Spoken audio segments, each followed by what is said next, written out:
MasterChef host Jock Zonfrillo once claimed he was on a one-way road towards a pine box or behind bars in his youth due to his drug issues, before he turned it all around and became a hugely successful chef. MasterChef presenter Jock Zonfrillo has died at the age of 46, leaving his family devastated. The chef, who has opened several restaurants across Australia, once opened up about his troubled adolescence as a teen drug addict. The Glasgow-born chef didn't have an easy life as an adolescent, previously comparing his battle with heroin to a scene from the famous Scottish film Trainspotting. He also claimed that most of his friends from that period of his life were dead or in jail. "I grew up in Scotland and for a while, my life was the full Trainspotting 9 yards," he revealed candidly. "I had the addiction, the swearing, the no money in my pockets, the whole bit. And back then, if you'd asked me, or anyone I knew, what Australian food was, I'd have struggled to tell you." The star, who went on to become a best-selling author and kind-hearted philanthropist, not to mention a TV household name, had bleakly admitted that in Scotland back then, his future had been perilous.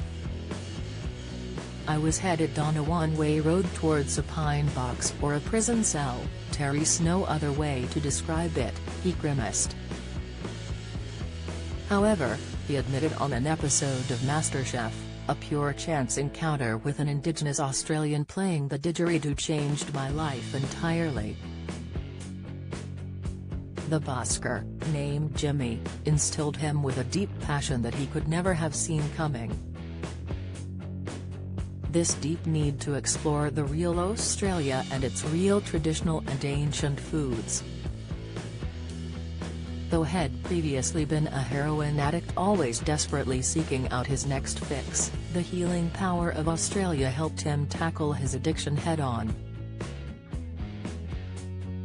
He gave himself his last injection of the drug on the plane on his way to start a new life in Australia, and he never took the drug again. Sadly for Jock, there were residual issues from his past, including a sense of imposter syndrome that led him to regularly fear he wasn't good enough. He always kept worry beads with him to try to offset his mental health struggles, and bought numerous pairs to match with suits of various different colors.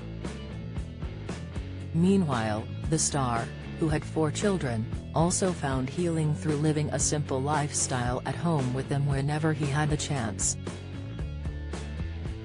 "Rolling around in the carpet, playing with Lego or cars with the kids or whatever, that for me definitely reduces my anxiety," he told Australian publication New Idea. "I think it's a super effective tool. I don't know if that's because you feel more love and everything at the time and that's what helps." His family paid tribute to him in an emotional statement today, begging for privacy as they began the grieving process. "With completely shattered hearts and without knowing how we can possibly move through life without him, we are devastated to share that Jock passed away," they wrote. "For those who crossed his path, became his mate, or were lucky enough to be his family, keep this proud Scot in your hearts when you have your next whiskey."